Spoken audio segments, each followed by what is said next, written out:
They have it all: fame, fortune, and the admiration of millions. So, why do so many athletes seem to find themselves losing it all?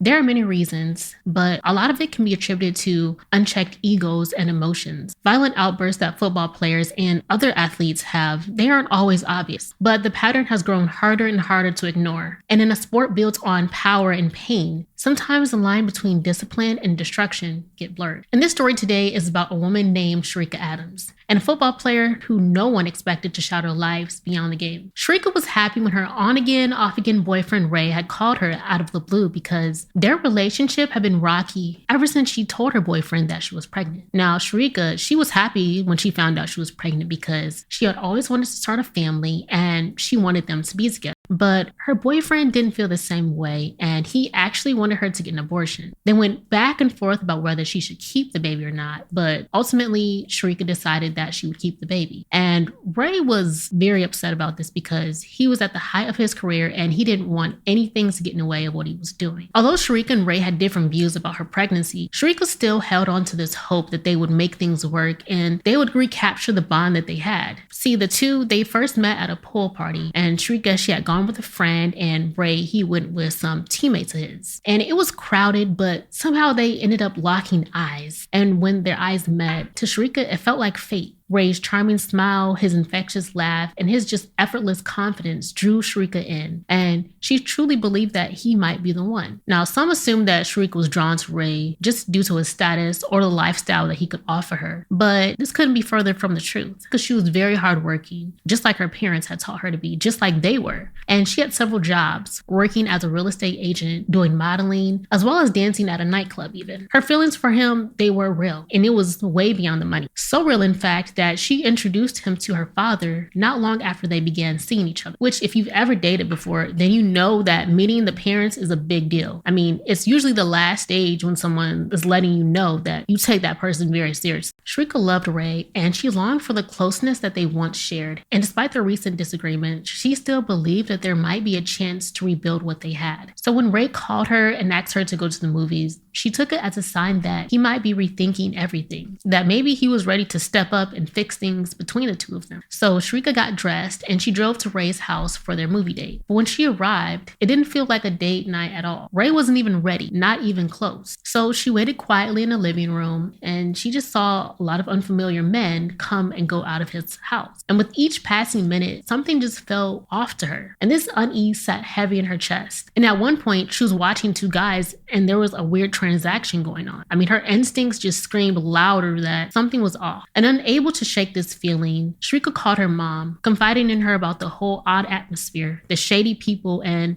just how unwelcome she felt. And her mom told her to just trust her gut, cancel the movie, and tell him that you're not going. And Sharika, she tried to build up the strength to tell Ray this. She wanted them to bond and work things out, but at the same time, she just felt like something was not okay. So Sharika, she calls Ray into the room and she tells him that she's just gonna head home. But Ray, he's not having it, and he pleads for Sharika to not go home and just wait. Now, her mom was on the phone listening as Ray is slowly talking her daughter back into the idea of going out. And against Sharika's better judgment, she gave in. After returning from the 1999 film The Bone Collector, Ray and Sharika returned to his apartment to pick up Sharika's car, and then they both planned to head to her apartment, taking their own cars. Ray is driving fast in front of her, speeding down the street, leaving Sharika to follow him to her apartment. Now, he's been there a couple times, so this isn't too surprising to her. But Sharika, she is surprised when her boyfriend stops in the middle of the street because no one is in front of him. And Sharika, in response, slows down her car. And that's when a car pulls up beside her. 5 shots echo in the air as the car speeds down the street. Sharika looks down as all of a sudden this harsh pain just spreads throughout her body. She looks down and she sees blood spilling down her shirt. Looking forward to Ray's car for help, she's even more shocked, even disappointed to see him driving down the street, leaving Sharika alone in the car, riddled with bullets in her body. Fighting through the agony, she still manages to dial 911. 911. Any police, fire, or medic? Police, I've been shot. I'm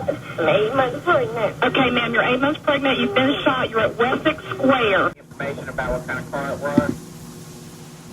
Ma'am, can you give me any information about what kind of car it was? No. Where's your husband at? I don't have one. Or your boyfriend, the one you said that was with you? Where's he He was at? in the car in front of me and he slowed down and put my foot over the side and did this. And then where'd he go? He threw around. Okay. All right. What's his name? Ray Carruth. He went to the Panthers. Okay. What's his name?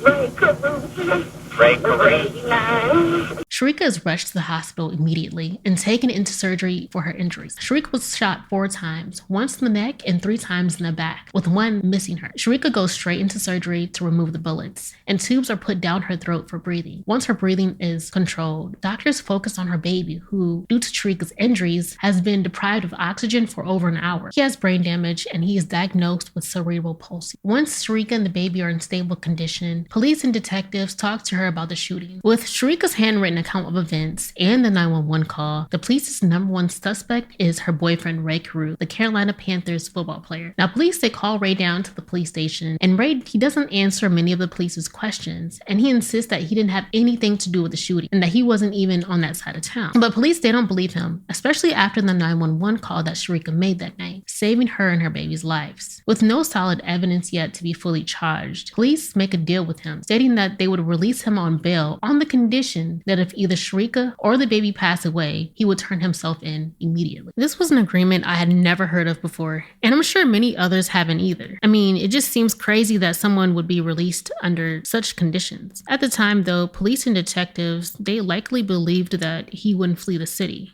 And Ray, he agrees to the offer that police and detectives have made, and within a few hours, he posted his $3 million bond, and he walked out of jail a free man, at least for the time being. So with him released on bail, police and detectives continue to investigate. And detectives, they question family and friends to learn more about the nature of Sharika and Ray's relationship. Like, did they argue often? Was Ray abusive toward Sharika in any way? And with him having no public outbursts and no violent offenses, everybody was so shocked that this happened. And while the police investigated, trying to get answers about the night in question, Sharika's health was on the decline, and she had to be put in a coma in order to sustain her injuries. And a month later, on December 14th, 1999, Sharika Adams passed away. Now, Ray, he discovers her passing, and he knows that this does not look good for him. But he remembers he's made a deal with police that if Sharika or the baby died from their injuries, he would turn himself in. Well, that doesn't end up happening, and Ray decides to flee the city and is now a wanted man. Now, the FBI is called in by police to take over the case, and it only takes a few hours to track him down. He's located a few hours away in Tennessee, hiding in the trunk of a friend's car with cash, clothes, and bottles of urine around him. He's arrested and returned to Charlotte, North Carolina to be charged. Now, the public is shocked, and newspapers, radio, and TV stations are all talking about the football player being accused of the death of his girlfriend. Now, you guys probably can guess that he was let go by the NFL by this point. I mean, when Ray first was questioned by the police about his connection to the shooting, the NFL made the announcement that he was to be put on leave without pay. And shortly after it was discovered that he fled the city, they made a second announcement that he was dropped from the NFL. While it seemed unreal to many, others found it oddly familiar because just 4 years before this happened, another football player was charged with a violent offense. His name and face were plastered everywhere. And it wasn't just for being the greatest running back of all time, but instead it was because he was accused and put on trial for murdering his ex-wife and her best friend. And if you guessed O.J. Simpson, then you would be right. See, football players before O.J. Simpson and many after, they've all had similar fates, like I said before, from burglary and fraud to murder. Now, with these crimes becoming more and more common as a pattern of behavior, researchers and psychologists have delved deep into the complexities of the human mind to understand how does Ray Carruth and so many other football players lead themselves towards self-destruction. Now, there is no one explanation when it comes to football players, but researchers have studied how hypermasculinity could be a part of the reason. Now, hypermasculinity, it refers to an exaggerated and stereotypical concept of masculinity, which emphasizes toughness, emotional suppression, aggression, and bravado. And in the context of football, hypermasculinity can manifest in toughness, aggressive play, and the glorification of physical dominance, which is often encouraged by football coaches and fans. However, it can be negative in the sense that it usually extends to being overly aggressive and the misogyny of women. Now, O.J. Simpson Simpson had hypermasculine traits of being very competitive on the football field, and he was even accused of domestic abuse by his ex-wife. Now, this is also similar to Ray Carruth, who also demonstrated hypermasculine traits, encouraged by his teammates to constantly display toughness and aggression on the field, which led to multiple injuries very early in his career. He was also known as a ladies' man, always having a woman in rotation hanging on his arm, regarding them as objects or trophies for display. And this may have been the case of how he viewed Sharika, as he didn't show much interest in her after she was shot. But a lot of male athletes and celebrities are known to have numerous women because it's just another way of displaying wealth and power. And sadly, it can lead to aggression and violence towards women. Take, for example, Ramel Rice, a football player who played for the Baltimore Ravens back in 2014, and who was caught on camera punching his fiancée in the face during an argument. Now, for the incident, the NFL suspended Rice for the first 2 games of the 2014 season. But by this time, there were so many assault charges being made that the NFL commissioner created new policies and rules around football players and being abusive toward their partners. Now, in recent years, researchers and psychologists have studied how CTE could be a possibility as to why football players have these violent outbursts. CTE stands for Chronic Traumatic Encephalopathy. Encephalopathy means a disease affecting the brain. Symptoms for the disease were identified in boxers as early as the 1920s. Back then, it was called punch-drunk syndrome. More recently, scores of former NFL players were diagnosed with CTE after physicians and researchers examined their brains during autopsies. And over time, these repeated blows can result in the gradual decay of essential nerve cells in the brain, leaving a trail of neurological damage. Now, this damage can manifest as heightened impulsivity and aggression, traits that challenge the very fabric of a person's moral compass. And one football player had this tragic reality. His name was Aaron Hernandez, a former New England Patriots player, whose life spiraled into chaos following his arrest and subsequent conviction for the shocking murder of Odin Lloyd. Now, CTE is still being studied intently with football players and them being at risk for brain damage. According to the National Institute of Health, a football player is at risk for developing CTE after 2.5 years of playing football. Now, I know that I kind of went on a tangent there with football players and CTE, but it does kind of bring into perspective just how or why football players like Ray Carruth and others seem to find themselves in these situations. But I can't just focus on Ray in this story because Ray was driving in front of Sharika's car when the shooting happened. So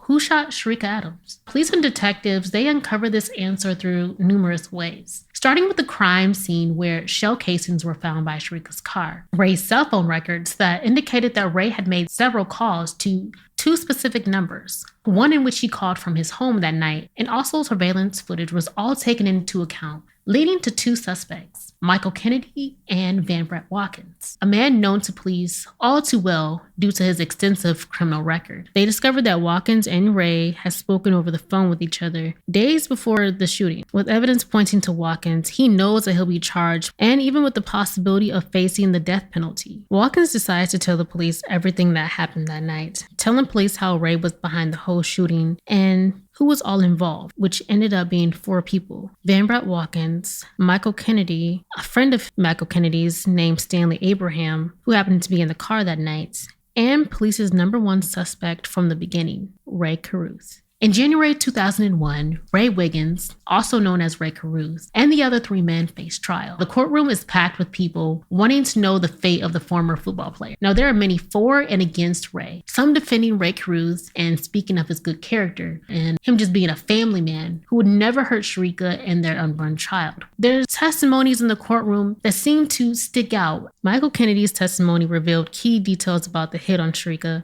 like how Ray got a gun with Michael's help and secured a common car that wouldn't be too flashy for others to see. Additionally, Michael, he explained how Ray threatened him, stating that if he didn't help him, he would kill Michael too because he knew too much. Now, this threat made Michael nervous. He felt compelled to comply. On the night of the shooting, Michael and Watkins met at Ray's house to discuss the plan further and to ride together during the incident. Now, Watkins was another strong testimony, and he also stated how Ray wanted him to kill his pregnant girlfriend because Ray told him he didn't want to pay child support. Further stated that the 2 would meet up and where would be the best time to kill Sharika, an alleyway by a restaurant, or after Ray and Sharika came from LeMay's classes.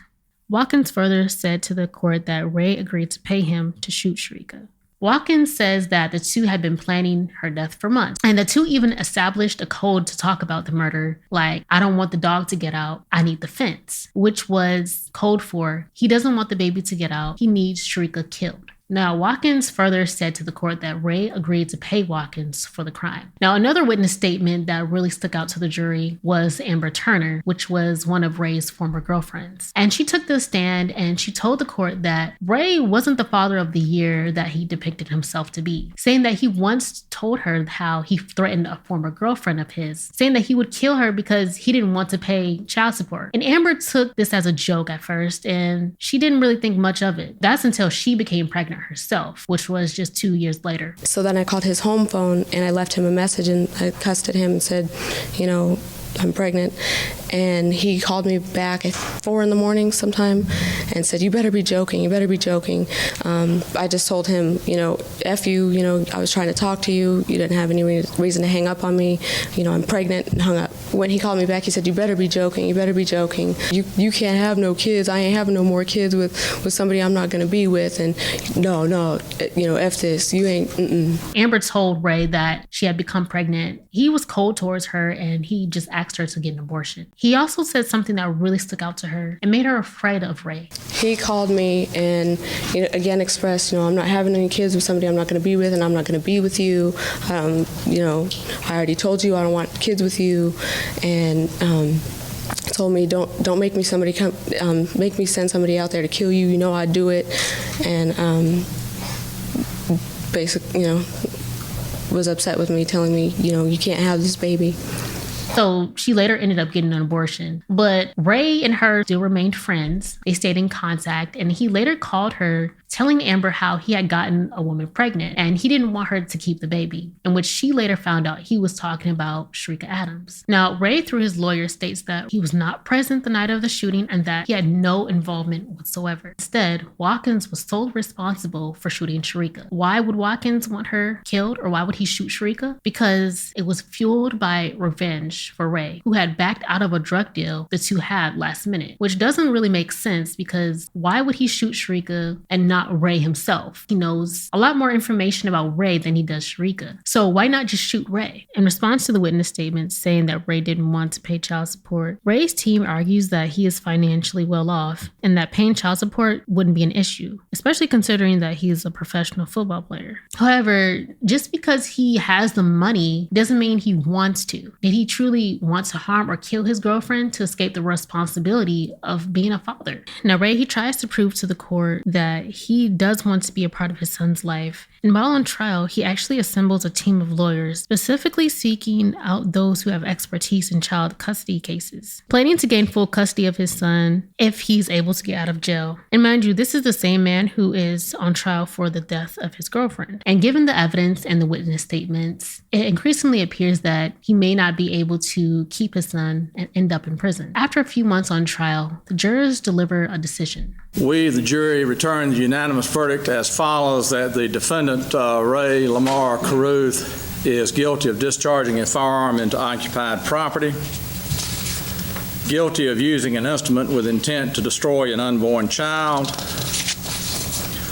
guilty of conspiracy to commit murder of Sharika Adams, but not guilty of the first-degree murder of Sharika Adams, which results him into a sentence of 18 to 24 years in prison. Now, the three other men, Van Brett Watkins, Michael Kennedy, and Stanley Abraham, they were also found guilty, with Watkins getting the heavier of the charges since he was the shooter. In 2018, Ray was released from prison after serving nearly 19 years, and when released, he sought to mend the relationship between Sharika's family to build a relationship with his son. And Sandra was able to forgive Ray as well as the other men for the tragic loss of her daughter. And her tragic death adds to the growing narrative of professional football players. And while not every athlete follows this path, the pattern again is undeniable and devastating. Sharika Adams' story is not just about a woman betrayed by someone she loved. It's also about the broader consequence of a culture that too often fails to hold its heroes accountable until it's far too late.